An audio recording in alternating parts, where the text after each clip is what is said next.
Good evening and welcome to Next on the Tee with Chris Mascaro, where PGA and LPGA players, legends, and top instructors go to share their stories, insights, and playing lessons. Join Chris every Tuesday night at 8 p.m. Eastern Time as he talks with the greats of the game.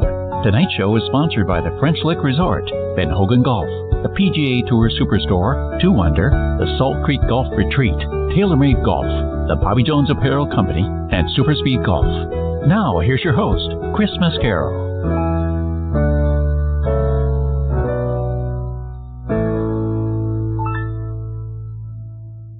Good evening, folks, and thank you for joining me tonight here on Next on the Tee. I hope you're doing really well. I know I'm getting excited for Masters Week next week. My son and I will be headed out to Augusta National next Monday for the practice round. Please, God, no rain this year. Please, no rain. You guys know how much I adore Augusta National. It's my favorite place on the planet. I love everything to do about those grounds and that tournament. It's a very, very special place. And, you know, if you've never been, TV, folks, just doesn't do it justice. It doesn't do how beautiful it is justice because it's even more beautiful in person. You don't get a sense of the topography for what the Augusta National is like because the elevation changes are way more severe than what you see out there on TV. But it's just such a wonderful place. Not a blade of grass is out of place, discolored. There's not a weed to be found. Every detail has been thought through. And the concession stands, boy, you want to talk about a place, you know, and I'm sure all of you have been to a sporting event, a concert. You're used to paying $6, $8, $10 for a beer and $5, $6, $7, $8 for a hot dog. Not when you go to Augusta National. Sandwiches are $1.50, $2. A Coke is about $1, $1.50. A beer is going to cost you about $3. It's absolutely wonderful. Everything about being there is absolutely spectacular. And boy, I just can't wait to get there next week. And tonight, we're going to be doing a lot of talking about the Masters as well. My first guest is not only one of my favorite guests here on the show, but also one of my favorite people on the planet and a guy I consider in many ways to be a mentor, and that is legendary broadcaster Mr. Ben Wright.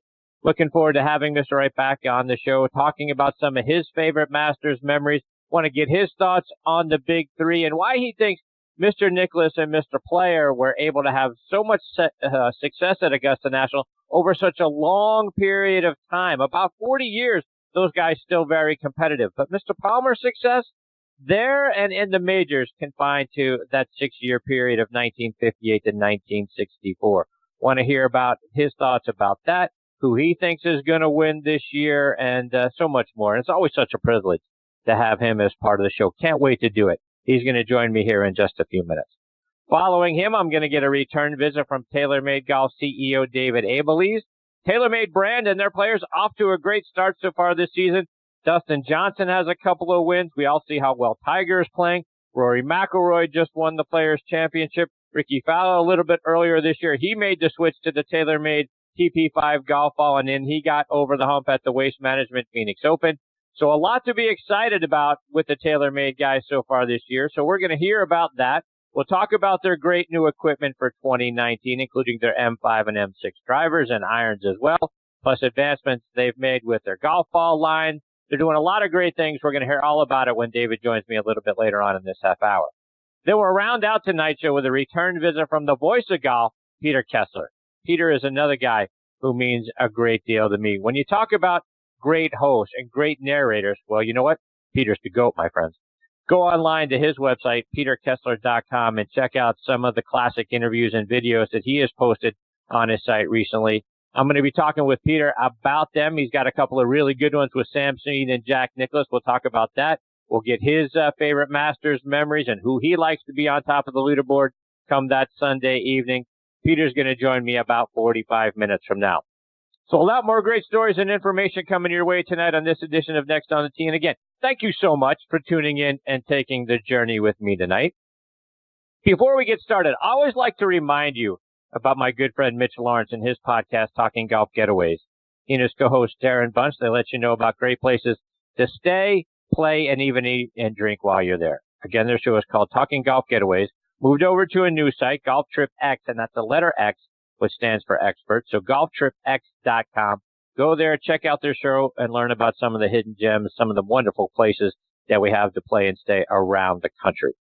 Mitch's twin brother, Matthew, also fantastic. You guys know how much I dig Matthew.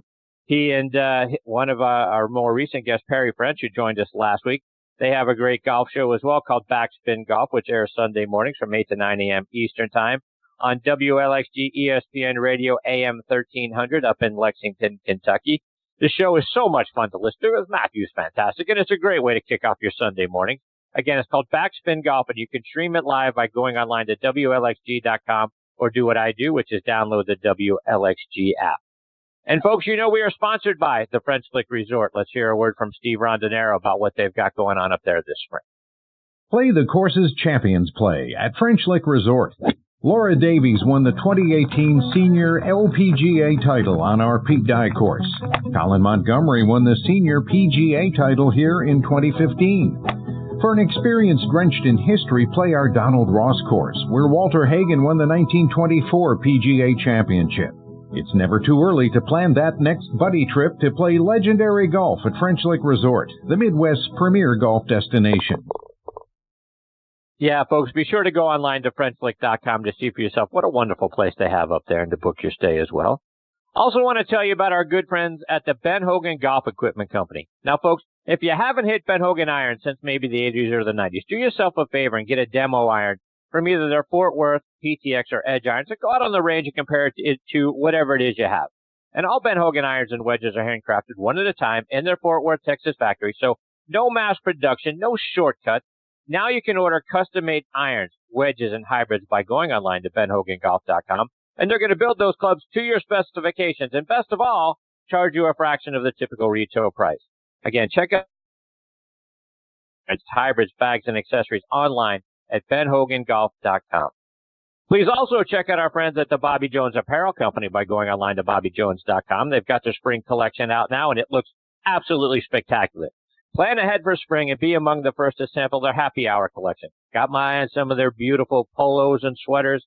See what I'm talking about by going online to Bobby Jones. And folks, this segment of the show is sponsored by our friends over at 2 Under.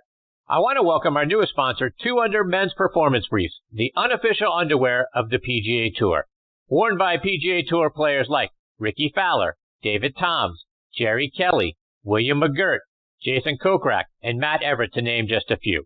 Your buddies are going to think you're a stud if they're even seeing you in your underwear, but that's another story. And your girlfriend and her wife is going to love the side effects, a visibly enhanced profile.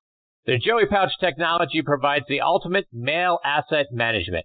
It separates a man's most valuable assets from bodily contact to reduce unwanted skin-on-skin contact, providing less chafing, more control, and an altogether more luxurious feel.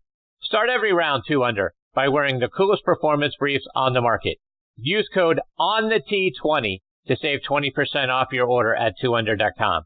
And that's the number 2, UNDR.com. All right, folks, now back with me here on the French Lick Resort guest line is Mr. Ben Wright. And it's always an honor for me to say that because Mr. Wright, in my mind, is the best broadcaster in golf history. For the wonderful way that he painted the scene and put an exclamation point on some of the most dramatic things that have happened in the game of golf. It's always like, you know, boy, when you remind me, you know, when people come on the show and people talk to me about the times that I've had Mr. Wright, it's very, very special to me. He's a very special individual to me and very meaningful and very supportive over the years. And I can't thank him enough for those sorts of things. And I always like to remind you that it was Ben Wright who used the phrase, "Yes, sir," to put an exclamation point on Jack Nicklaus's eagle putt on the 15th hole during the final round of the 1986 Masters. He used that phrase 2 holes in about 20 minutes before Vern Lundquist used it again following Nicklaus's birdie putt on 17. But Mr. Wright is as much a part of the fabric of the Masters tournament as anybody, and I'm very honored he is back with me again tonight here on Next on the Tee. Good evening, Mr. Wright. Thanks for coming back on the show. It's my immense pleasure, Chris. It really is. I love listening to you extol my fading virtues.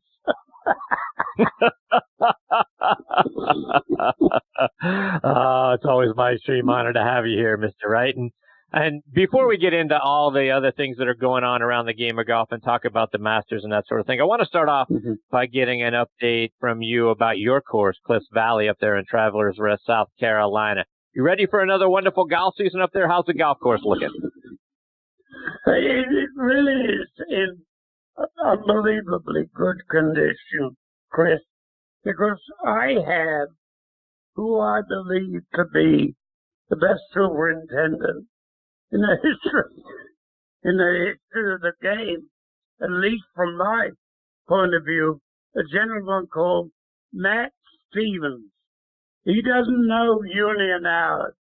It's his baby, and it's my baby, and the two of us, between us, just love the heck out of that golf course.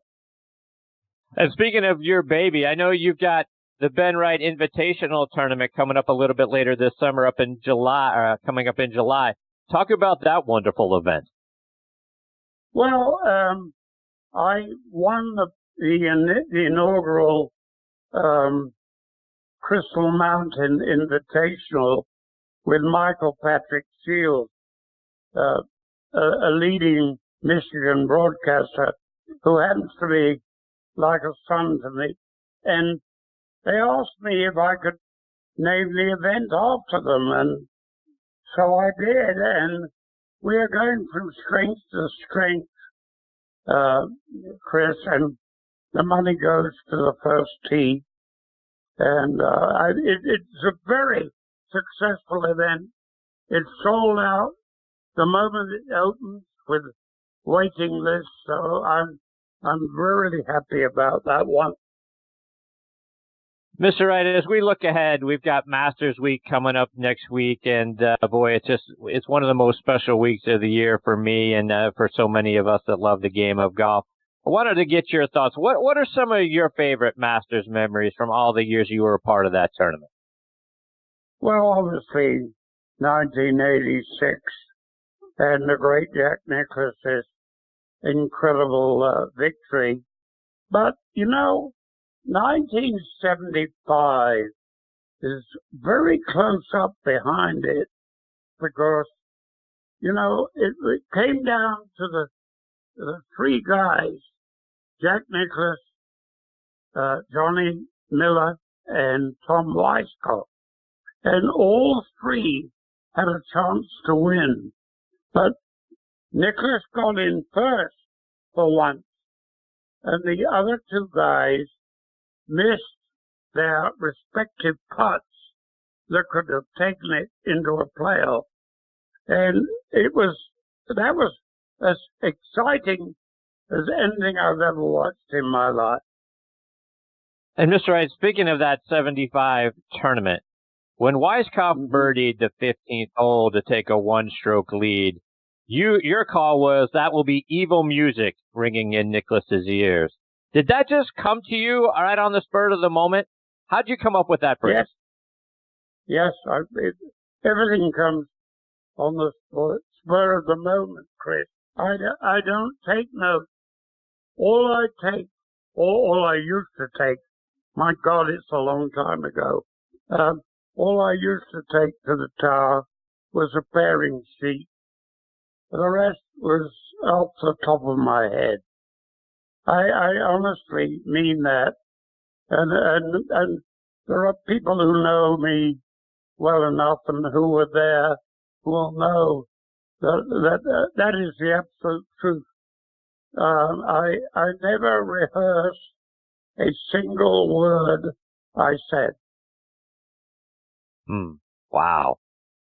And that day, right after you made that call on 15, your broadcasting partner, Henry Longhurst, said of Nicklaus's 40-foot putt on 16 that he obviously makes for birdie to take to tie for the lead at that moment, that was the greatest putt he had ever seen in his life. I'm sure you were watching over his shoulder and watching what was happening. Same for you? Greatest putt you've ever seen? I would say so. Yes, it probably was the greatest putt I ever saw. And, I've got to tell you this, Chris. I'm such a fan of Jack Nicklaus. Only Ben Hogan is close to being equal to him, but I was such a fan of Nicklaus. And when he hit the one-iron shot at the 17th hole of the 1972 Open at Pebble Beach into a 40-mile-an-hour, well, not 40-mile-an-hour wind, it couldn't have been 40-mile-an-hour, but it was damn close to it. And he hit that one iron against the flagstick, and it bounced literally less than a foot away for the birdie that won him that. That was the greatest shot I ever saw in the whole of my life. Mr. Wright, some people, including Tom Weiskopf himself, said when Nicklaus made that putt on 16 and 75, it essentially broke his spirit. Did you ever talk to Weiskopf about that tournament and that putt and what went through his mind as he was coming in? Absolutely. He and I were quite close, and it was one of the great tragedies of the game of golf that he was utterly, by his own admission, cowed by Nicklaus's superiority. People say they were friends because they both came from Columbus, Ohio. Actually, Weiskopf, and I'm sure he'd agree with you, he hated Nicklaus because he knew that Nicklaus had the Indian sign on him. And when Weiskopf won the Canadian Open at Royal Montreal by beating Nicklaus in sudden death, the way he reacted, it was like a totally crazed person. It was such a relief to him to ever get the better of Nicklaus. And there was a little another side. He regarded Nicklaus as a rich man because his daddy owned pharmacies, whereas Weiskopf came up the hard way. There was not much money in the family. And it's one of the untold stories of golf, that rivalry. But, when you think Weiskopf was runner-up at Augusta 4 times, Chris, 4 times. And, right. There was a man, his swing was so much like what I call perfection. He should have won a dozen majors, but he was his own worst enemy. He behaved badly to himself for the longest time. Now, I'm very happy to say he's dry and he's a wonderful golf course architect. Finest fellows I ever knew who really didn't get his due. Mr. Wright, you also talked about the 86 Masters, and heading into that event, Nicklaus was said to be too old, his clubs were too rusty. But boy, when I look back at the history of the Masters and the leaderboards leading up to, every year leading up to 86, 85, he finished tied for 6th, only 4 strokes behind Bernard Langer. It doesn't seem to me that it was that much of a stretch that he could contend again in 86. But during the production meetings prior to the tournament, was there any conversation about Nicklaus, or was he completely overlooked heading into that event? Completely overlooked, Chris. I can't agree more with you because you shouldn't have overlooked him. But we did. We ignored him in the production meeting. No question about it. It was going to be Greg Norman. It was going to be Seve. It was going to be Tom Kite. It was going to be any number of players. He was not really seriously considered. When you look at how that back nine started to unfold and the charge that he made, were the producers buzzing in your ear about Nicklaus as he approached the 15th hole in 86, or did all of that sort of die down after the bogey on 12? Did they discount him again or was there still a buzz that, maybe he could pull this thing off? No, there wasn't much of a buzz, Chris, because at that stage, Seve looked like a hot favorite, or Greg Norman, or Tom Kite. It was between the four of them, and it really, it was almost, almost okay. Let's get Nicklaus through this hole, and then of course he made the eagle that rewrote history or wrote history or whatever you like to call it. So it seems to me you were in the perfect position there at the 15th tower to see maybe one of the best strokes ever in Nicklaus's eagle, and maybe one of the worst strokes ever in Ballesteros hitting the ball into the water. Have you ever seen two great players kind of have that 180-degree difference on that one hole? Never. And it's interesting you should bring that up, because Seve and I had a very serious difference of opinion about my call, which I called it an absolutely dreadful shot, and the ball was destined over the water. And he questioned that, and we had a very nasty falling out that lasted almost a year. But he, God bless him, and God rest his soul, he reconciled with me, and he said then it was an absolutely dreadful shot. But he also, when we talked about it, Chris, we talked about it later, and I said, in my opinion, Seve, you hurried that shot because you were so scared about hearing these enormous ovations for Nicklaus, and that you wanted to try and get the shot played before, something nearly burst your eardrum. And he said, Ben, you are absolutely right. I hurried that shot, and I paid the price. So to that end, right, so as the sequence of events play out, he hits it in the water. Nicklaus almost holds it on 16. What was that from an emotional standpoint? What was that like for you and for Ballesteros to kind of that sort of played out, right? Worst shot you've ever seen. Nicklaus almost holds it on 16. Another big roar goes up. What was the impact, do you think, on Ballesteros from that point on? I saw his shoulders droop. It was almost as if he conceded.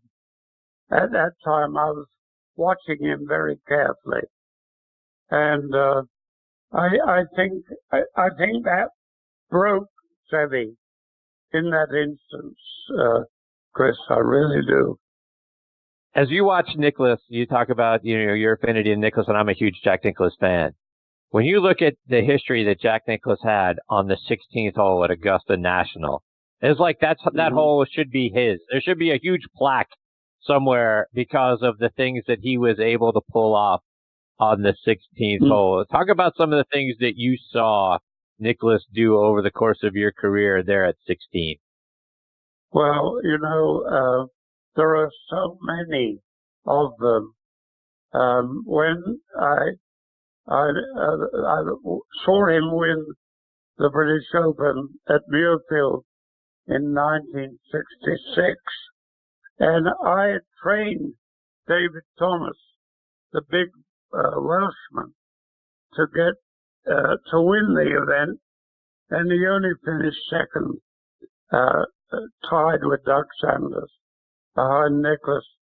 And I knew then, when Nicklaus made his breakthrough in the British Open, that the dam was open forever. He was gonna sweep the board. That, to me, was the event that really really concentrated his ability to win everywhere, because, you know, he was a dismal failure until 1966, a very dismal failure. I mean, by his standards, for instance, you know, missed the cut in 62 and 63, nowhere. 64, lost to Lima. 65, lost to Peter Thompson. And it was so overdue for him to win. And I think that really set him off on his incredible way. Of course he'd won over here before then. But I think the fact that he won the British Open was probably one of the biggest turning points in his entire career. Mr. Wright, looking ahead to next week's Masters, I mean, we see how well Tiger has been playing. People are saying he is the odds-on favorite to win it, but I sort of have a little pause when I think about that. He's missing an awful lot of 4 and 5 footers, and it seems to me if you're going to win at Augusta National, those need to almost be automatic. Those need to be going in with some regularity in order to win the green jacket. But I don't know, your thoughts on what you're seeing from Tiger heading into the event? Well, I mean, obviously, it would be one of the most great stories in the history of the game if he could win. But I can't quite see it, Chris. As you said, he's not putting well enough. You got to putt like God at Augusta to win the event. And I look no further than to the brilliant putters. I don't like the fact that Rory misses too many short putts. I don't like the fact that Justin Rose misses too many short putts. I don't like the way Dustin Johnson misses short putts. So, you know, if I was forced to bet, which I've stopped doing, I would say Brooks Koepka, for me, is a man who is impervious to any kind of mental strain, and who is got this immense power that he can overwhelm everything, but he holds everything when it matters. I really think he'll take a lot of beating in next week's Masters. Mr. Wright, just a couple more before I let you go. And Okay. One of the things I wanted to get your thoughts on is when I think about the big three, Jack Nicklaus, Gary Player, Arnold Palmer, Jack and Gary had a lot of success over a very long period of time. We all know about their wins in starting in the early 60s. You know, Gary Player still winning in 74 and 78, but still being competitive into the 1980s. Jack Nicklaus obviously winning again in 86, but really, you look all the way out to 1998. At 58 years old, he still finished tied for 6th. So he had a lot of success in the majors and at Augusta National for a long period of time. Mr. Palmer, his success both at Augusta National and in the majors was 58 to 64. He missed the cut in 68 and was really never a factor in the Masters or a major after that. Your thoughts? Why were Player and Nicklaus able to be so competitive for so long, but Mr. Palmer wasn't? Well, I think that Gary Player is probably the least recognized brilliant champion of all time. You know, he won all these events. He traveled millions and millions of miles, and I did several of them with him, by the way. And yet he doesn't seem ever to have got his due. Arnold Palmer was a comet that burned out. But the great thing was, he was such an incredible guy that he remained the king till his dying day. Nicklaus, you can't say too much about Nicklaus. What he did, it will never be approached, in my opinion. And of course, I don't think Tiger has any chance of approaching Nicklaus. Nicklaus is the greatest winning champion of all times. Mr. Wright, one more before I let you go, and that's just simply, who do you like? You mentioned Brooks Koepka. Who else do you think will be watching at the top of the leaderboard come that Sunday evening? I don't know. I hope it's Rory, because I love the guy. But that's the heart. I think probably Justin Rose would be a more cerebral pick. Well, Mr. Wright, it's always a huge privilege for me to get to spend some time with you. I can't thank you enough for taking time out of your night to come back and be a part of the show. I hope I get the privilege of getting to spend some more time with you a little bit later on this year. You're absolutely one of my all-time favorites. Well, I love being on with you because you stimulate me, Chris. You stimulate me. Well, I appreciate you saying that. I enjoy the hell out of it. Well, I thank you very much for that. That means a great deal to me. Mr. Wright, enjoy the Masters, enjoy, the golf season, and thank you again for being here. I look forward to catching up with you again real soon. I hope so too, Chris. Thank you very much. Thank you, Mr. Wright. That is the great Ben Wright. And folks, I mean it very sincerely. There isn't anybody else that I would enjoy sitting down and talking about Masters history or the game of golf more than Ben Wright. The things that he has been witness to in the history of the game, not just about the Masters, obviously, it being there with CBS Sports on the calls for golf for all those years, and the things he got to be a part of away from the broadcasting booth as well. So hopefully we get the privilege of catching up with Mr. Wright again very, very soon. All right, before I get to my next guest, David Abeles, I want to remind you about our friends at Super Speed Golf.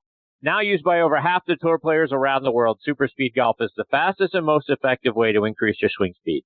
3 8-minute training sessions per week are all you need to see a 5% increase in that swing speed. And with sets for golfers of all ages and over 1 year of included video instruction as well, Super Speed offers a complete solution to help you start bombing it off the tee. Visit them online at superspeedgolf.com to pick up your set today. And folks, well, TaylorMade Golf has done it again. The all-new TaylorMade M5 and M6 drivers have arrived, and folks, what a story. They both feature speed-injected twist face, created through a revolutionary manufacturing process where every single head, and I do mean every single head, is injected and calibrated to the threshold of the legal limit. Basically, every head is what is called Tour Spicy. So speed for all, now available by going online to TaylorMadeGolf.com. And folks, this segment of the show is sponsored by our friends over at the PGA Tour Superstore. This segment of the show is brought to you by the PGA Tour Superstore. See why golfers everywhere are proud to call PGA Tour Superstore their golf pro shop. Visit them online at PGATourSuperstore.com. Now back to Chris and more of the show.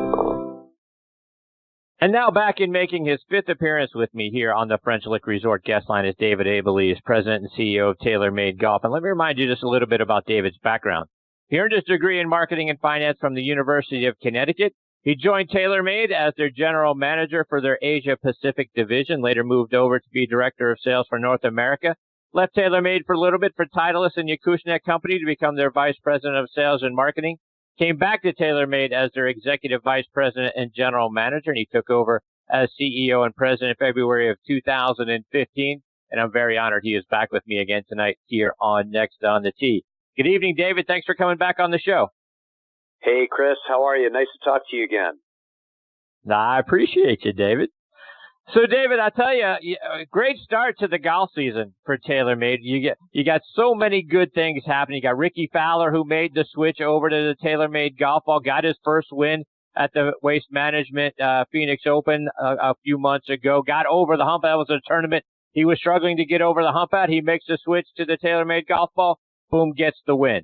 You got Rory with a huge win at the Players' Championship a couple of weeks ago, with Dustin Johnson a couple of wins already this season. Tiger is always looming out there. So you got to be stoked from what you're seeing from the TaylorMade players so far.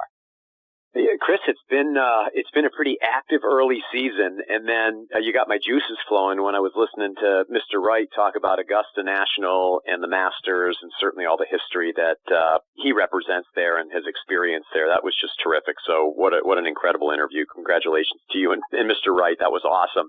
But yeah, we're off to golf is off to a good start. Most importantly, and when golf is off to a good start, that correlates into good momentum in our business and certainly other businesses like ours. But when I think about the athletes that are performing really amongst the best of the best right now, and you and Mr. Wright had named most of them, it's pretty incredible. Tiger's right there just about every week and really close, as you would expect from him. Certainly, Dustin winning again and Rory winning at the Players, which was a big win for golf, a great win for Rory, and a terrific win for TaylorMade. And I think about Jon Rahm continuing to finish inside the top 10, and all of our athletes, fortunately, at this point in time, are kind of peaking at the right time and getting ready for what's going to be, I think, a spectacular week next week in Augusta.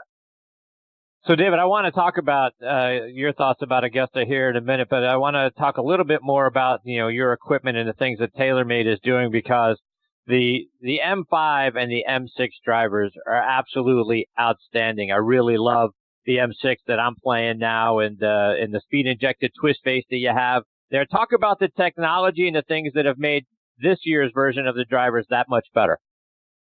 Yeah, well, Chris, I'm thrilled that you're playing M6, and you and hundreds of thousands of other golfers that are in M5 and M6 already.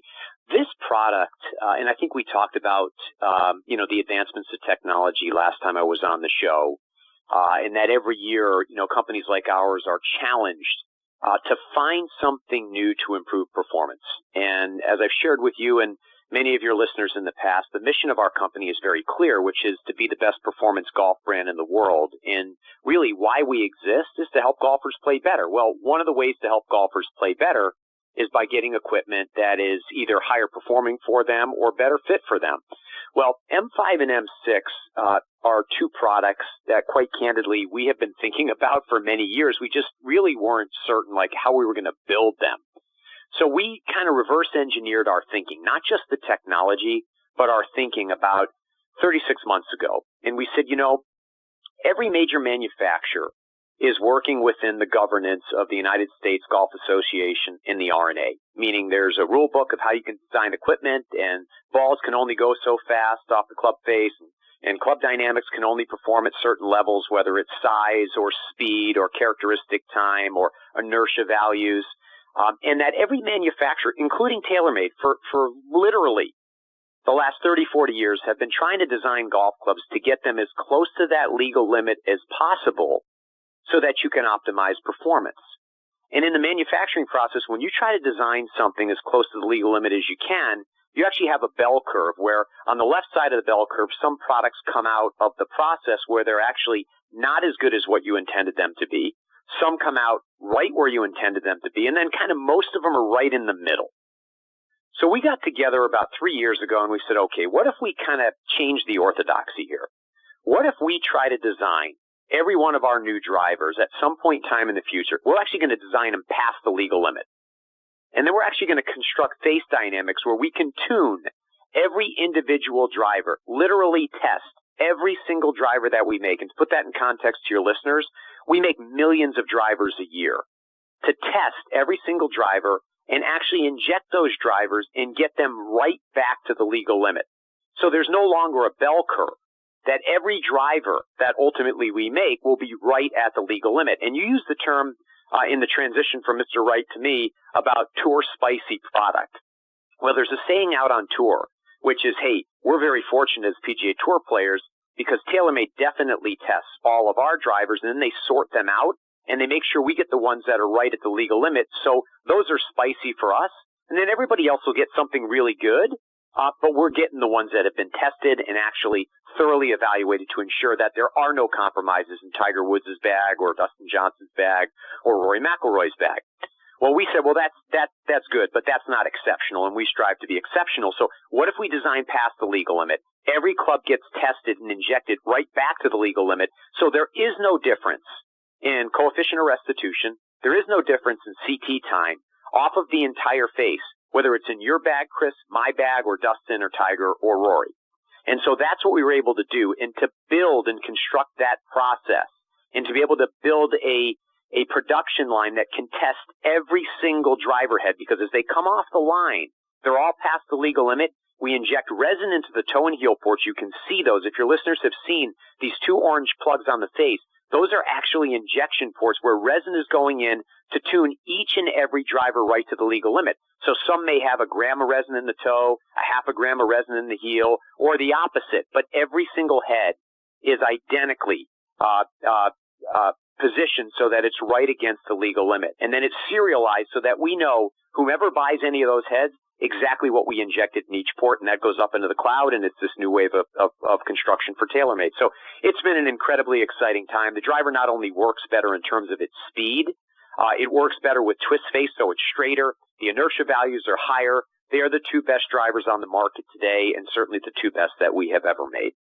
So take that over to the iron side, David, with the M5 and M6 irons. Talk about the speed bridge structure that helps generate more ball speed there. Yeah, so, I mean, everybody desires to hit the ball further, whether you play at the elite level or you play amateur golf, or even if you're a mid to higher handicapper, who wouldn't benefit from more ball speed? So, materials technologies are advancing so quickly, and construction technologies are advancing so quickly, that we keep taking a look at how we can actually enhance ball speed by improving in irons, particularly the efficiency of the impact points on the face. So it's not very hard to make an iron. And I say that tongue-in-cheek. It's not very hard to make an iron that's fast in the middle of the face. But as you and I know well, most of us don't hit every shot in the middle of the face.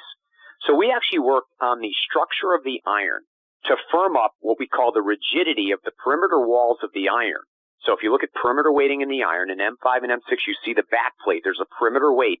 And then there's this bar, it's called the speed bridge, that actually stiffens the rigidity of the top line of the golf club and the sole of the golf club, which then enables the face to flex and drive more ball speed, not just on center hits, but across the entire face.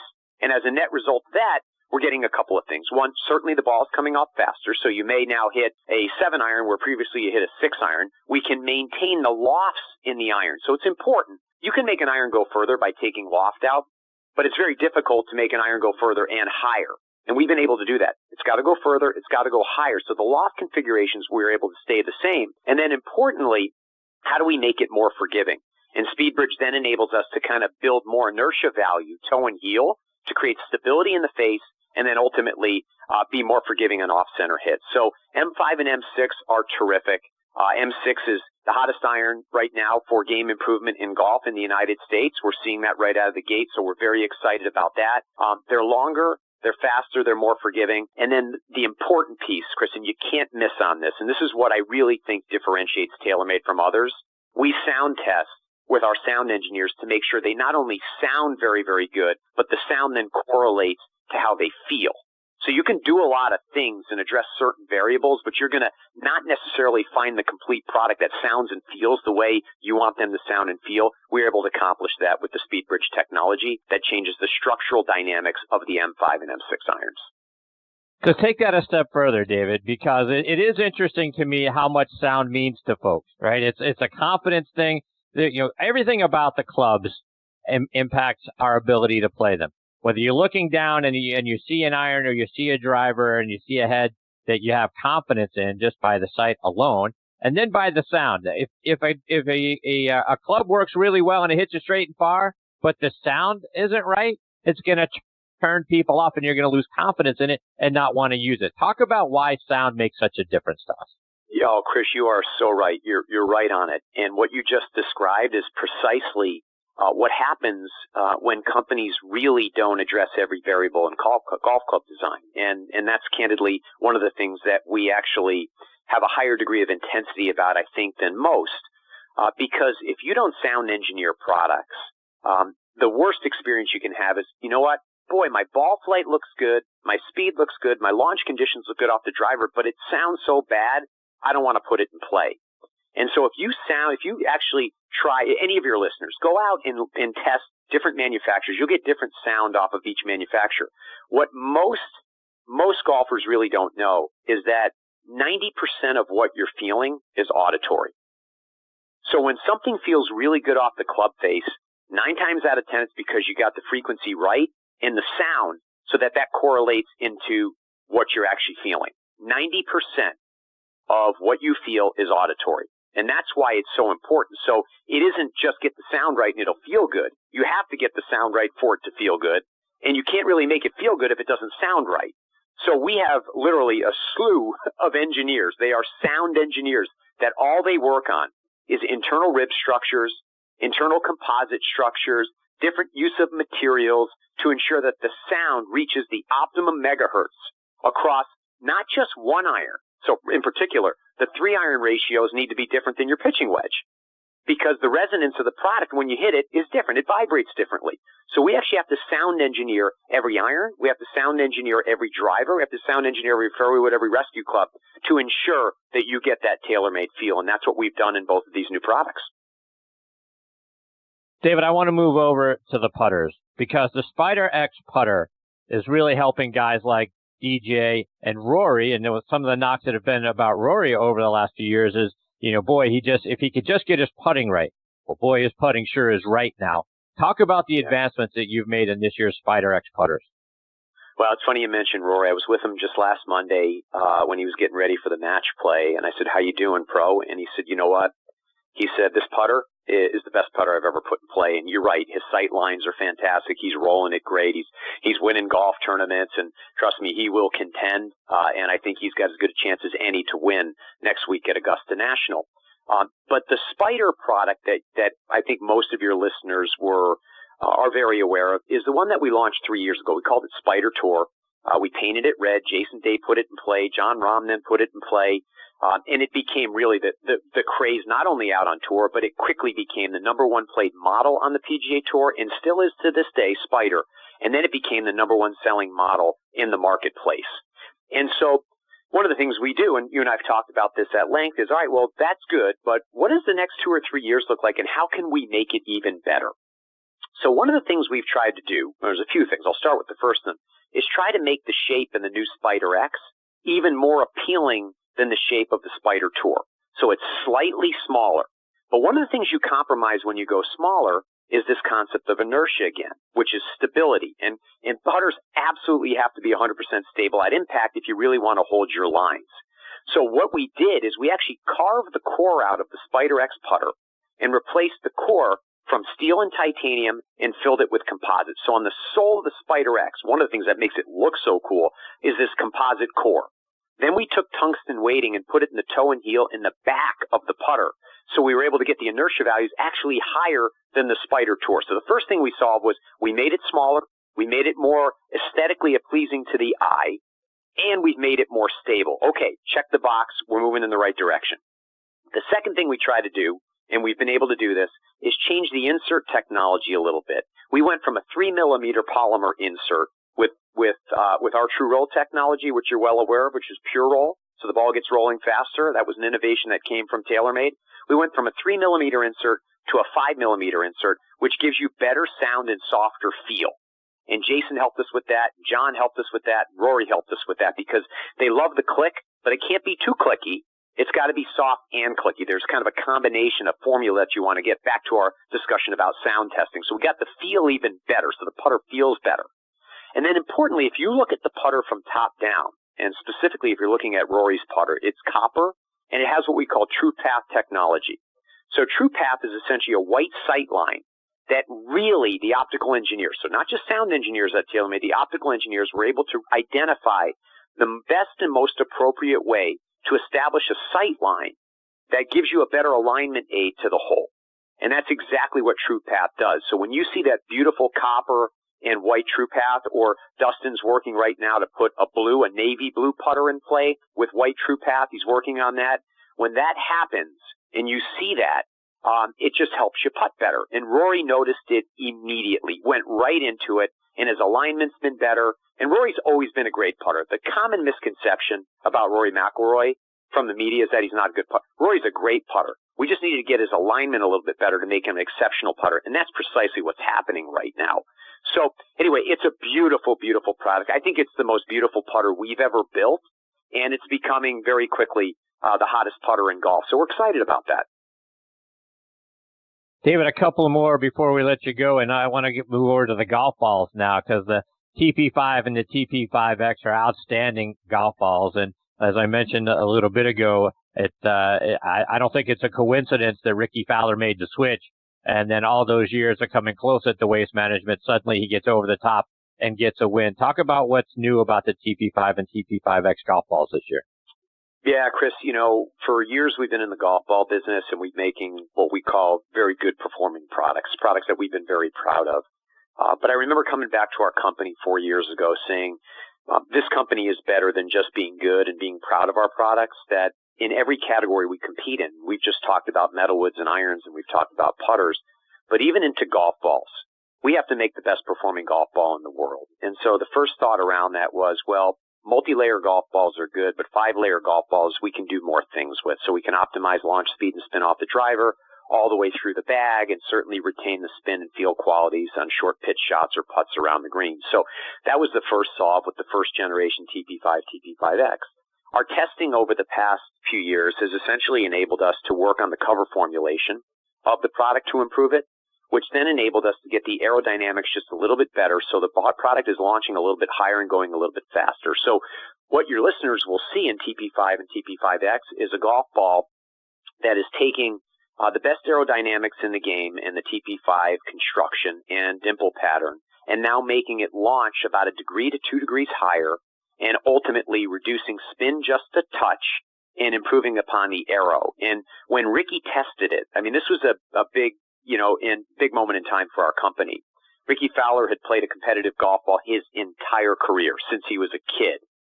And he had played some golf with some of our athletes, whether it was Rory or John Rahm, and he saw what was happening in the wind, and he saw the distance gains that our athletes were picking up. Justin Rose doing the same thing, picking up yardage, and Jason Day hitting it further and not compromising any short game qualities of the golf ball. TP5 and TP5X inspired him, and he said, hey, if I really want to compete at that level and improve the way I play with this piece of equipment, which is the only piece of equipment that I hit on every shot, I need to move into this golf ball. And so he was able to do that. And fortunately, Ricky's so super talented. He was playing well, and I think the golf ball helped him a bit. He talked about it a bit after his win, and he won. But it's pretty amazing right now. We have 6 of the top 12 players in the world playing TP5 or TP5X. And that's a story that I really believe most of the media should tell, because we are not the number one ball in golf in terms of units sold. But I can tell you, we unequivocally have the best ball in golf, and at the most elite levels, which will then translate down to all of us, and it is already. Amateur athletes are now recognizing, much as, Justin has and Dustin has and the team has, that TaylorMade makes the best golf ball. And when you're out on tour in the inner circles, one of the biggest conversations on tour right now is what's going on with that TaylorMade golf ball. There's so much interest in it. We're growing very quickly. Can I get it in yellow anytime soon?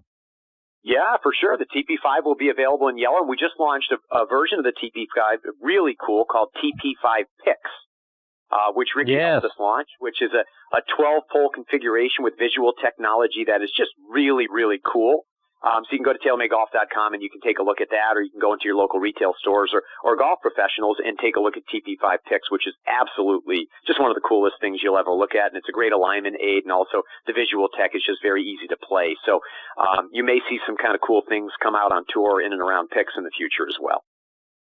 So, David, as we look ahead to the Masters next week, we talked a little bit about this, but you got a real chance of having DJ, Tiger, Rory, Ricky Fowler, John Rahm, perhaps even Jason Day, all near the top of the leaderboard. Tiger, obviously, is, like I say, the odds-on favorite. If that's the case, if you got all those guys sort of clustered around the top of the leaderboard, who are you pulling for? Are you looking for Tiger to get a 5th green jacket? Are you hoping maybe Ricky gets his first Masters? Are you hoping that Rory completes the career Grand Slam? What storyline are you hoping for? I'm such a prolific golf fan. I love golf the same way you do and all your listeners do. And certainly because of my role at TaylorMade, I have a vested interest in all of the athletes that you just identified, Chris.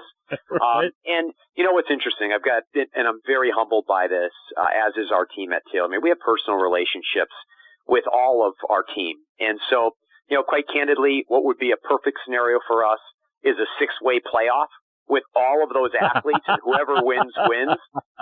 So do I think we have a chance of that? I think the odds might be stacked against the 6-man playoff, but I do believe that our guys in the end will be there on Sunday afternoon on the 18th green, and there's nothing we'd like more than for one of them to put that jacket on, and the first phone call they're going to get is from me and our team congratulating them for their great play. So let's see how it plays out next week. I do think our team is in great form, and I do think we have a really good chance of pulling off and getting the W next week at Augusta National.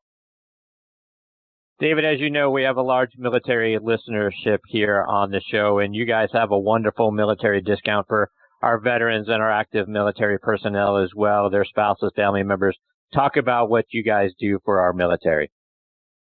Well, yeah, I mean, the military has been so important not only for our country and all of us as citizens here across this great country in the United States, but for our company as well. We have military men and women that work at our company. We support local and national causes around wounded warriors and hero foundations around the country to show our respect and appreciation for what's done by the military to enable us to live in this country and thrive in this country. So at TaylorMadeGolf.com, we have a direct military discount, which we can serve all the military with. So any of your listeners or all of your listeners that are currently enlisted or veterans of the military, they can come to TaylorMadeGolf.com and be able to get that discount. And we're just thrilled to be able to do it. Candidly, I wish I could do more. And the military has my commitment. The best we can do, we're going to give it all to them. We really appreciate the men and women that support and serve. Well, David, let our listeners know, how can they stay up to date with all the great things you guys are doing at TaylorMade, whether it's on your website or over social media as well? Well, now you're making me sound like a pitch man, Chris. TaylorMade Golf. Our website is TaylorMadeGolf.com, or you can follow us on TaylorMade Golf on Twitter, Facebook, or Instagram. And, not only do we talk about products, but you'll be able to pick up some really cool stories about all these athletes, not only what they do on the course, but what they do off the course. In fact, last week alone, one of the really cool stories in golf was the new tour truck that we launched, the double-decker tour truck that'll serve our PGA Tour players. And from time to time, when it comes to local tour events, we'll make it accessible to consumers as well and golfers as well so they can experience it. But we just got a great company filled with great people and care deeply about the game of golf and all of those that play our products and those that aspire to play our products. So we look forward to sharing those stories with you. David, thank you so much for taking time out of your busy schedule to come back and be a part of the show. It's always great getting to spend some time with you, learning about the great things that you guys are doing. I hope we get the opportunity to catch up with you again real soon. Chris, likewise. And thanks for everything you do. Love listening to your show and all you do for our military men and women. Thank you so much. Appreciate you, David. Take care. All the best to you and your family. We'll catch up soon. Okay. Take care. Thanks so much. Bye-bye. You too. That is David Abeles. He is the CEO of TaylorMade Golf. They're doing great things. I'm telling you, folks, that M6, you got to get your hands on one. It is absolutely even better than the M4 that I had last year, which was outstanding. This one takes it to the next level. Very excited about the M6 irons as well, and the TP5 golf balls, and everything about TaylorMade is top-notch. Doing great things for my game that's going to do great things for yours as well.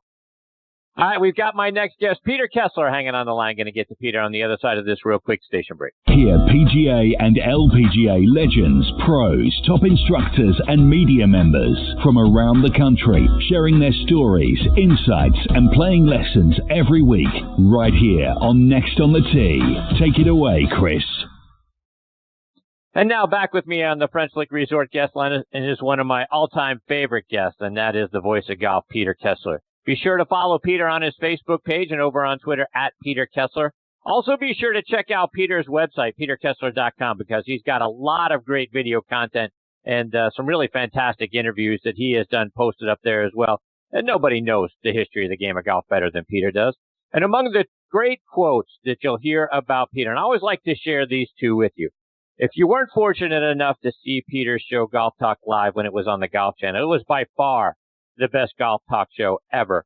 World Golf Magazine accurately called Peter golf's Walter Cronkite. And a couple of years ago, PGA.com said Peter is one of the greatest storytelling voices in the history of the world.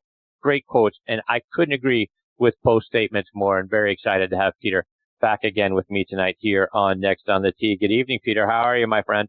I am fine. How's my buddy? Can you hear me? I can. I got you great.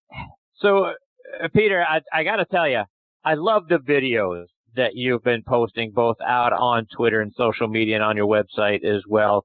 You've got, 3 great ones. You got the one with Sam Snead. You've got one with Jack Nicklaus, and a great, 17 or 18 part series that you cut up with your time with Seve Ballesteros. But talk about the time, that you got to spend with all 3 of those great individuals. Well, Seve Ballesteros, one of the joys of my life. And, of course, he died, in his early 50s, mid-50s, 54. And the first time I actually met him was in 1980 because he had won the Open Championship in 79. And so he came to San Diego in 80. And I had lived there in the 70s and for some reason was there in 80 when he came down for the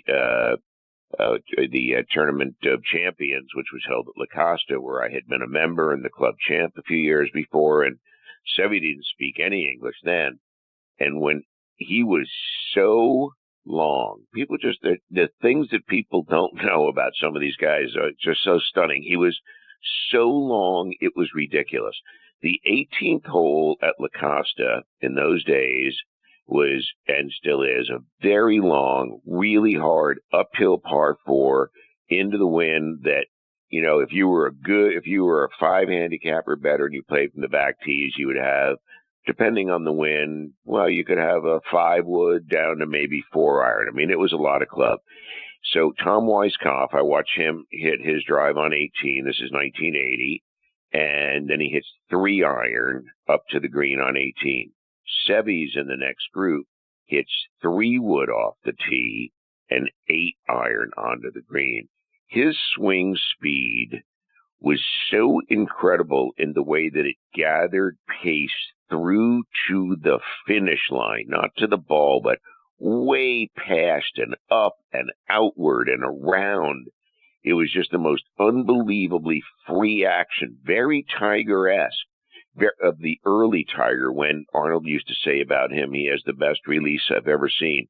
Seve had that same release for a while. It was so free and it was so fast and it was so full. And even on his little pitches, he always finished his swing, even much later when we became friends and I hit a lot of pitches with him. He, even on a 35-yarder, it would finish all the way around. Now, it wouldn't get there quickly, but it would get there, and he didn't ease into the position. He would swing to the position. It was really stunning because he could adjust for every pitch shot, and everybody tries to do it instinctively, but he knew a lot more about it and had better feel. He could make some incredibly minute adjustments. Like he may choose to hit the chip shot 6 feet high in the air instead of 5 feet high in the air at its apex, and pick a spot that's 1 foot to the right. The subtleties in terms of his landing spots and how he wanted the ball to roll out, and he didn't want things to spin ever. He didn't want spin. Thought it was too unpredictable, and he loved hitting into the wind, didn't like downwind, didn't like left to right winds, didn't mind right to left winds. But, he's one of the loveliest people that I've ever known. And Sam Snead, interestingly enough, also spent a lot of time with me on pitching. I met Sam when I was 22 and he was 62 in 1974 when he came to the LA Open, in a year in which he almost won the PGA Championship at the age of 62, which Tommy Bolt had nearly done as well, finished tied for third in 71 behind Jack at Palm Beach Gardens. So I go down to the range on the Monday night of the LA Open in 74. And in those days, nobody went to golf tournaments. So few people went to golf tournaments at that time that if you or I went to the first tee at a very, very star-studded field and said, okay, I'll meet you in 2 hours on the 10th tee, we'd see each other 15 times before we got to 10th. There was nobody there. So I went down to the range Monday night, Sam Snead's there by himself, literally not another living individual. So Sam's down there on the range. I go sitting 5 feet behind him. And after 45 minutes, he starts to talk to me. By Wednesday, I do the same thing Tuesday. By Wednesday night, he had said, let's have dinner. And I said to him, great. And he said, I need an hour. And I said, what are you going to do? And he said, I have to get serviced. And I thought, wonder what that means, but I'm not going to ask. And so we went and had dinner. And years later, I said to Tommy Bolt, who was really good friends with Sam, I said, hey, Tommy, I said, what did Sam mean when he said he was getting serviced? And he got all excited and started laughing, and he wiped the back of his forehead with the front of his forehead with the back of his left hand, and started giggling. He said, oh, old Nudie, which is what he called Sam because there wasn't anything under the hat. He said his deal with tournament organizers were that they would actually have a woman waiting in his room. That was his appearance fee, a woman, so that Sam could be serviced. So I had no idea for years what that possibly could mean, and I was always afraid to ask Sam. But he taught me how to pitch, and Seve, taught me too, and it's the best part of my game. And when I remember what they told me, but Sam said, he said to me, what kind of player are you? And I guess I was about a 3 at the time, so I said 3. And he said, well, if you want to be good, which was great, he said, if you want to be a good player, he said, what you need to do is you need to hit 50-yard pitch shots to the exclusion of virtually everything else for a year. You can't hit anything outside of 50 yards. You can hit 20% of your shots inside 50 yards, so you're hitting some shorter pitches and chips as well. He said, but you don't do anything else for a whole year. So I never thought about it, never did it. And then we put in a new chipping area a couple of years ago. So in September 1st of 2017, I went for 11 months because August, for some reason, the next year stuff came up last year. So I did it for 11 straight months, hit 50-yard pitches. I played the hardest course in the history of golf, and my scoring average came down 10 shots over 90-day periods a year apart. For the 90 days before I started pitching, it was 10 shots higher than the 90 days after I completed pitching 11 months later. And what happens is, when you get good from 50 yards, well, then you're good from everything in. So you're going to have something around 15 feet or better. That even if you're 50 yards, you're pretty sure going to be inside of 20 feet, which means all of a sudden you're not 3-putting. And you're going to make a few of those. And you're going to hit a few to 5 feet, not 20 feet. But if you know that, generally speaking, that you can hit your pitches within 15 feet of the hole, that changes everything. It reduces your number of putts, and you didn't even work on your putting.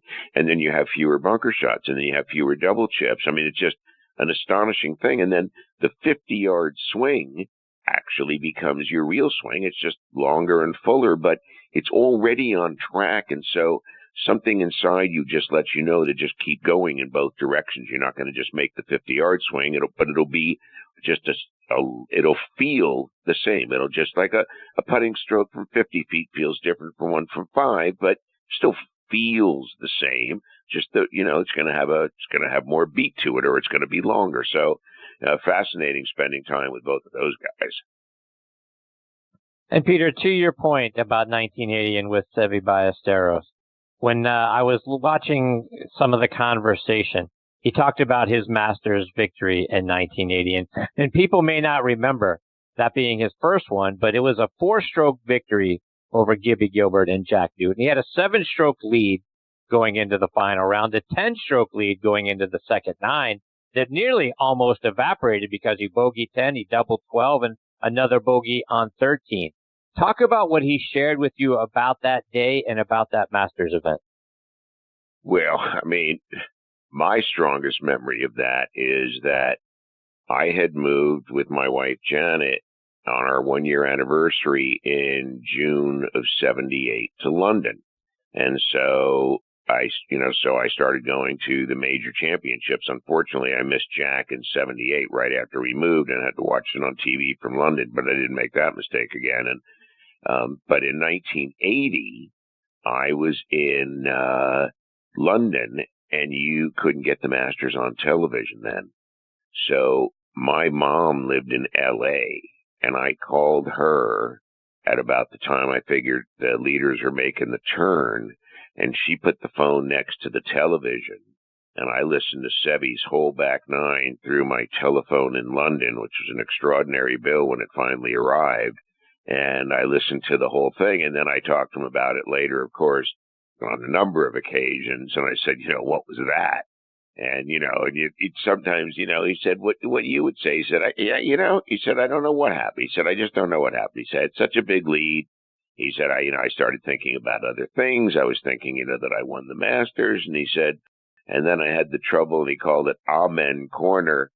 And he said, then, not so easy, but till I hit the 4-iron under the 15th hole, and I 2-putted for a birdie. And he said, then it was okay. He said, and of course, that's what he didn't do in '86, 6 years later.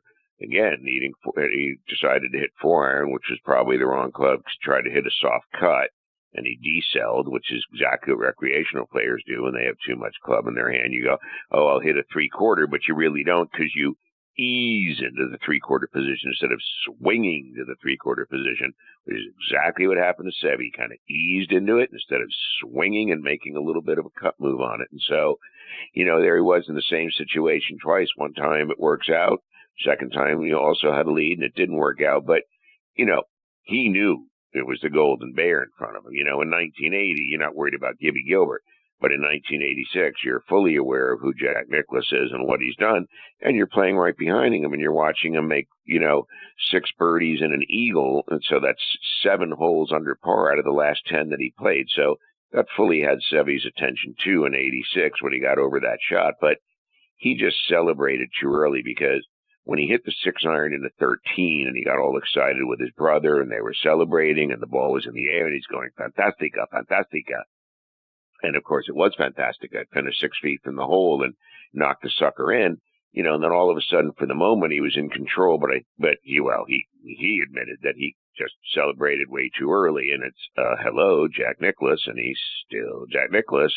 Doesn't matter what happened last year. Right now, he's Jack Nicklaus at the Masters playing Jack Nicklaus kind of golf. So that was in Seve's brain, too. So to your point, was Nicklaus in his head at that point? Because as I was talking to Ben Wright earlier in the show, the roars start to go up. And the next thing you know, to your point, Jack Nicklaus is now Jack Nicklaus of 1975, not Jack Nicklaus of 1985. And things start to steamroll, and the crowd starts getting behind him, and the roars start getting louder. So does that get in his head at that point? Ben Wright was saying that he thought that Seve rushed that shot because he wanted to get hit that shot over with before the next roar came up. I don't know. Was that in his head, do you think? Well, no, he had quite to the contrary. He had to wait a really long time to play the shot. A little like Colin Montgomery at Winged Foot in '06. Colin standing in the right center of the 18th hole at Winged Foot. I'm sitting right behind the green. I played that course over 100 times. So I know everything about that hole. And, Colin Montgomery, if you said to Colin Montgomery, okay, it's the last hole of a major championship, you can't hit a little pitch or chip for a shot. You're going to pick a full shot. Where would you like to be in the fairway? Where would you like the pin to be? And what club would you like to hit? But it has to be, nothing less than 6-iron. So if you said that to Colin, he would say, well, 6-iron, because that's the club I hit the best, including my driver. And I'd like to be in the right center of the fairway, and I'd like the pin to be in the middle right. I like to start in the left center of the green and just hit a little cut in. That's exactly the shot he had at Winged Foot in '06. Now, in Monty's case, he had a long history of having issues at particularly important times. Seve did not have that history. Seve did not have a history of somebody who didn't close. If you look at the most recent, he could have won in '85, he could have won in '86, and he could have won in '87. He lost in the playoff in '87. It's not exactly like he didn't, own the place. And he won in '83 over Tom Watson. And remember that when Seve first made his mark internationally, it was at the '76 Open Championship. And it was very important to him at the time, and certainly for his long-term psyche, and why I don't think the Nicklaus thing was that big a deal in his head at the time he hit the shot, is because when he made the up and down as a 19-year-old playing with Johnny Miller in the last group, as Johnny shooting 66 course record on the final day to, win by 4 shots, Seve got it up and down by threading a little running chip in between 2 bunkers. Trevino said, watching at home, he jumped out of his chair. He couldn't believe anybody would even try that shot. And Seve said, after he made the birdie, to tie Jack for second, he said, at 19, I knew I belonged and that I could compete And it was never a doubt in my mind ever again. And so after that 4-iron in 86, remember, he made it to a playoff in 87, but 3-putted 10. And then he won the British Open, the Open Championship in 1988, shooting a final round 65 to Nick Price's 69, and Nicky had the lead, and Seve played, just ridiculous golf, almost, he eagle birdie at one point, and almost chipped in on the last hole, made every single putt, even got him to laugh about it.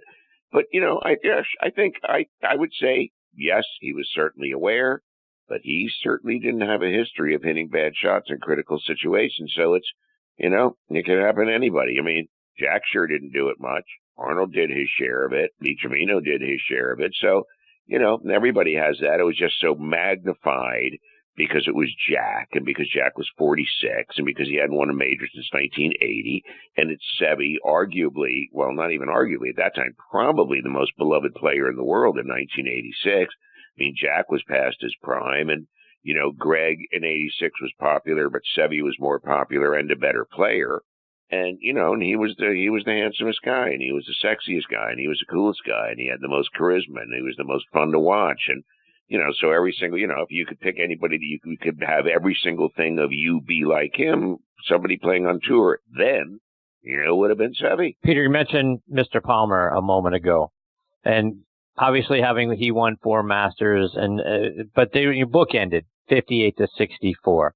If you look at Gary Player and Jack Nicklaus, they were winning major championships for 20, 25 years, right? Nicklaus at the end there in 86.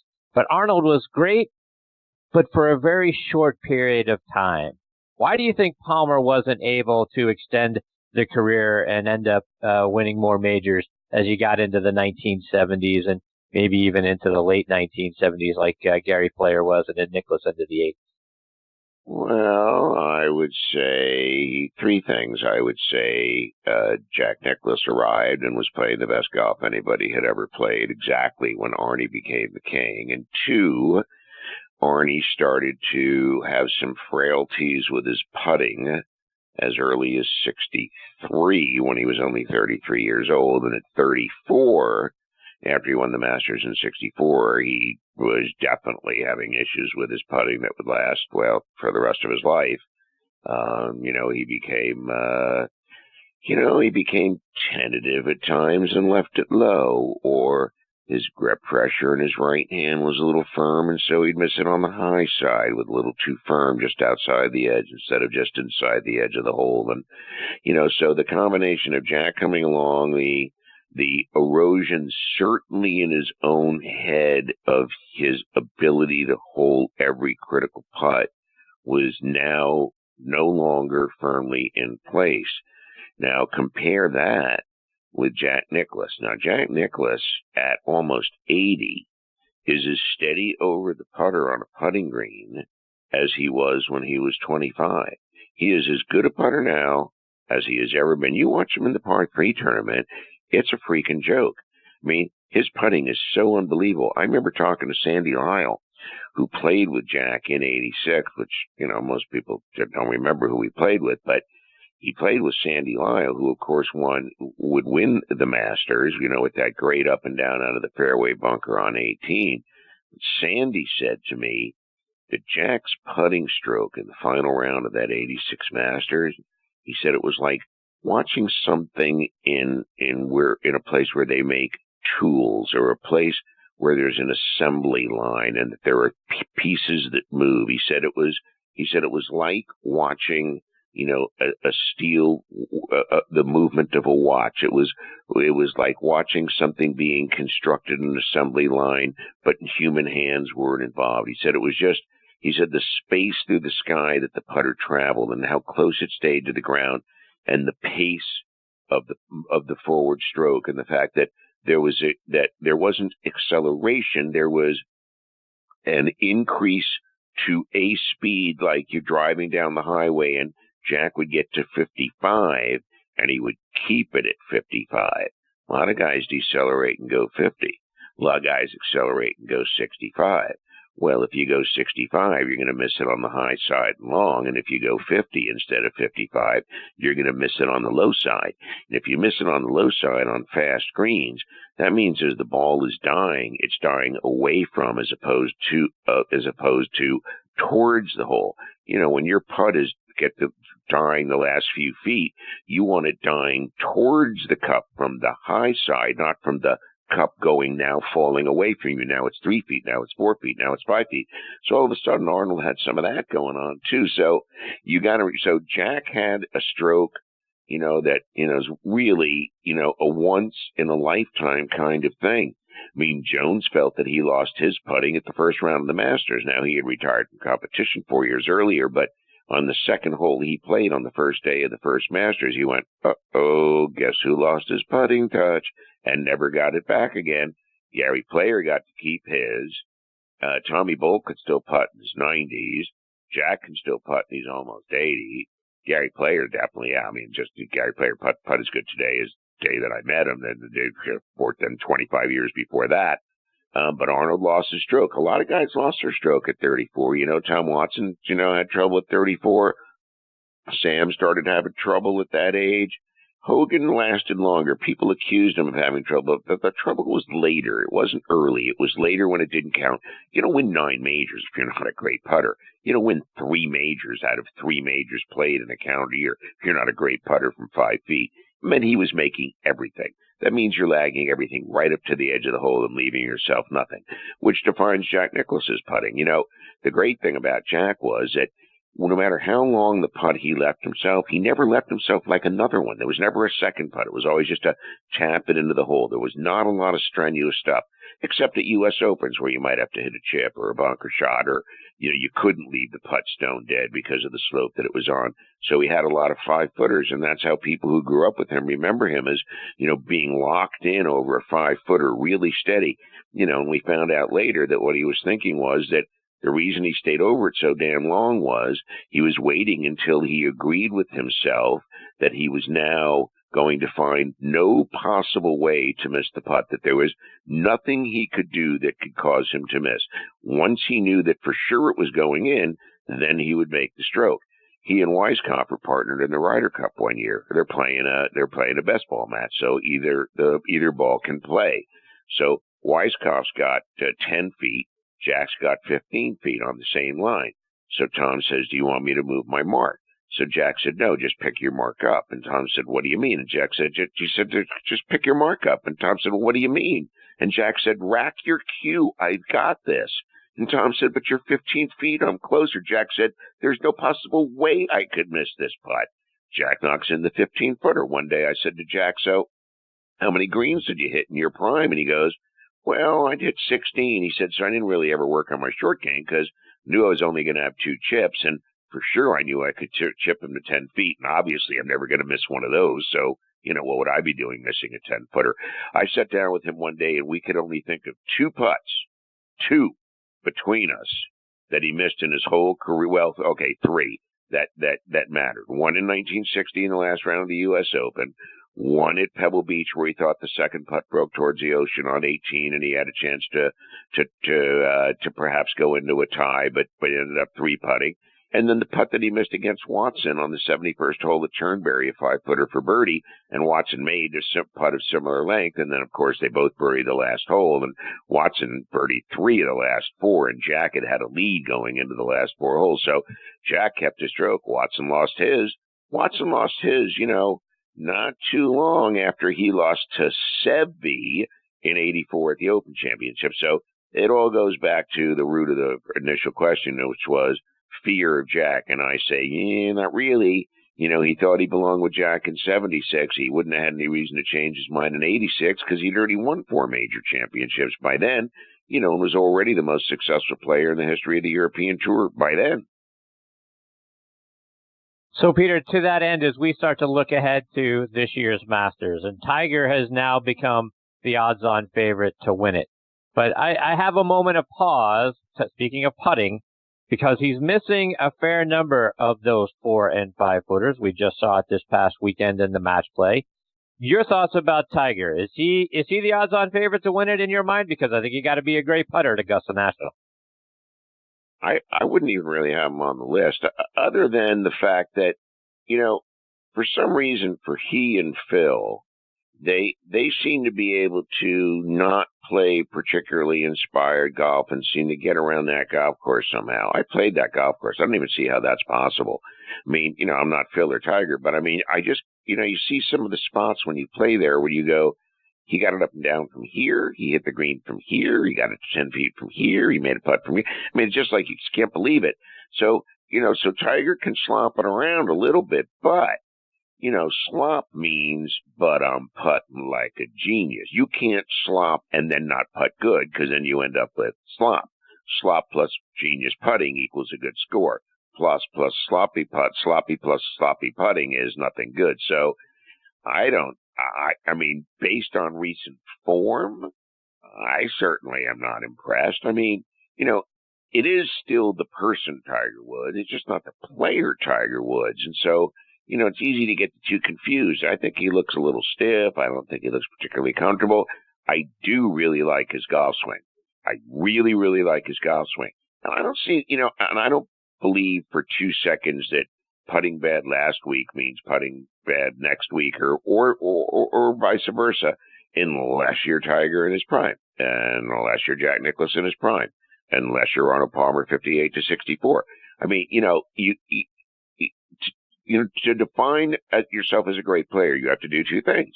You have to win a whole bunch of major championships, and you have to be in contention to win a bunch of major championships. From 1970 through 1980, Jack played in 44, 39 top tens, 10 wins, 8 seconds. That's what you call being there. That's what you call closing, 10 out of 44. And Tiger did something similar over a time period of 1997 through 2008. Showing up, closing. So now he's showing up a little bit. He's definitely not closing. The Tour Championship was a wow that he won. It's been 11 years. It'll be 11 years now since he won a major championship. So odds-on favorite. First of all, the whole idea of trying to guess who's going to win golf tournament is so hilarious to me. It's not 2 teams. It's, for goodness gracious, it's 100 people playing. 4 guys in the field that nobody, including their own mothers, ever heard of, are going to shoot the 4 best rounds they ever had in their life. And sometimes that's good enough to beat everybody in the field. Ben Curtis at the Open Championship, Charlie Cootie at the Masters Championship. You just don't know. There's no advance information. Rory McIlroy could be the favorite at the golf tournament, stand on the second tee at Augusta National, decide to hit a hard cut down the left center, hit a snap hook. You hit snap hook it off the second tee at Augusta National. That's an 8. That's an 8. It's an actual snowman. You don't make par, you don't make birdie, and you don't make bogey. It just takes 1 triple, and the whole thing is over. Nobody knows. Nobody knows how anybody's going to putt. Nobody knows how anybody's going to feel when you wake up in the morning.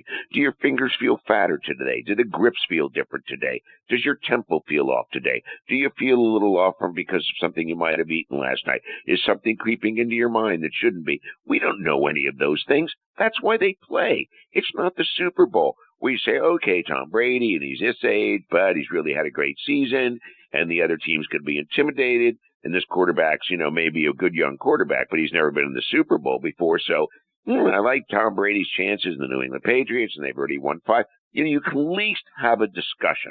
When there's 100 people as opposed to 2 teams, that means 100 people can win the tournament. Now, there's only 5 to 10 realistic, serious contenders that we expect to be there on Sunday. But somebody who's never done it will do it. Charles Schwartzel birdied the last 4 holes. I never knew who he was before, and I know more about golf than anybody in the history of the world. Guy birdies the last 4 holes. You just don't know. So favorite, prohibitive favorite, oh, stop already. Can we just watch the thing? Why can't it be like a movie? When I go to the movies, I don't want to see any interruptions. I don't want anybody to tell me beforehand. That's why I don't watch the coming attractions, because they tell you the whole damn thing. I want it to unfold. I want it to be a surprise. If I read the book like The Godfather, okay, I kind of know what to expect. I don't know what to expect next week, and I don't care what happens. I just want it to be great. I just want it to be fun. I'm not going to root for anybody in particular. I just want it to be a great golf tournament. If Tiger plays great, fantastic. Odds-on favorite, my eye. There's no such thing as any of that. There's like 10 or 15 guys that you can bet on, And if you can only bet on one of them per year in your pool, there's absolutely no way of trying to figure out how to do the thing because there's no great players who are in contention, who can close major championships with regularity that we can count on because nobody's good enough. Peter, having said all that, remind our listeners how they can stay up to date with all the great things that you're doing, whether it's on your website or it's on social media as well. I have no idea what I'm going to do next. I mean, I got all kinds of stuff up on Twitter. I have comedy on Twitter. I have essays on Twitter. I have Twitter sniper stuff. I have me singing songs. I have me doing parodies. I have me writing and singing master songs. All of them on key. All of them cool. Serious commentary. All kinds of stuff from the greatest library in the history of golf created by me. All of that stuff is online. All of that stuff, really, social media is the place to go. Check out my Twitter account. If you like really good content, you want it 90-second chunks because everybody just needs it to be brief now, that's what I made for you. And every second of the 90 seconds is absolutely delicious. So check out my stuff. Nobody else knows how to do it. And there's everything you could possibly think of, from people crying during interviews to people hysterical to comedy to everything you can possibly imagine. Just go check out my stuff on Twitter. Look at my stuff at peterkessler.com. It's the best stuff around. I'm working my way back in the middle of the deal.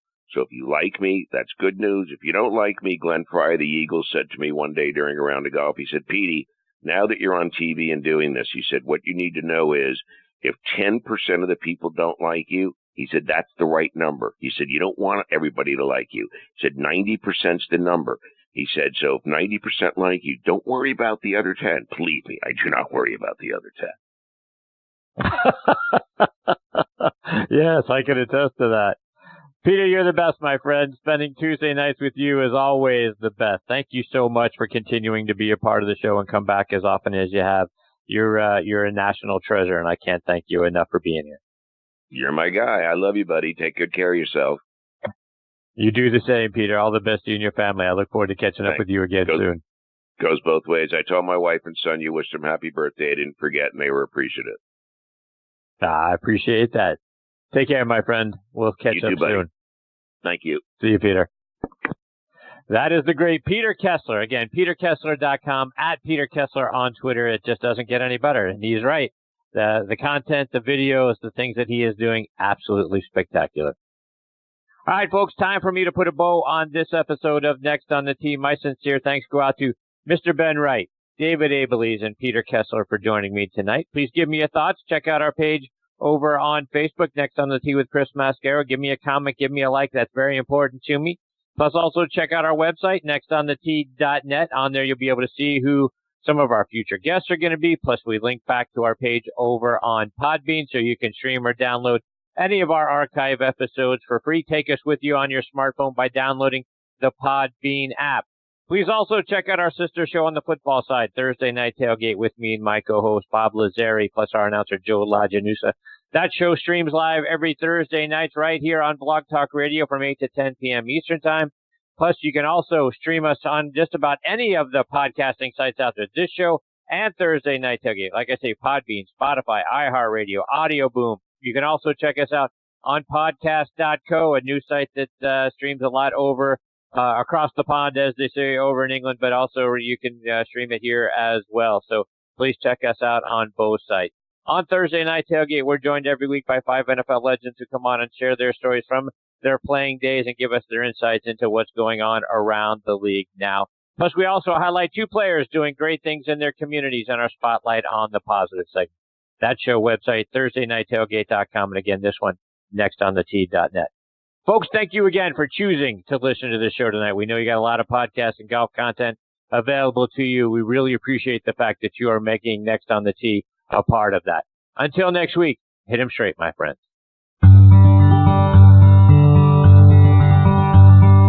You've been listening to Next on the Tee with Chris Mascaro, where PGA and LPGA pros and top instructors and media members go to tell their stories. Join us the same time every Tuesday to hear more stories about the game we love from people who love sharing those stories with golf.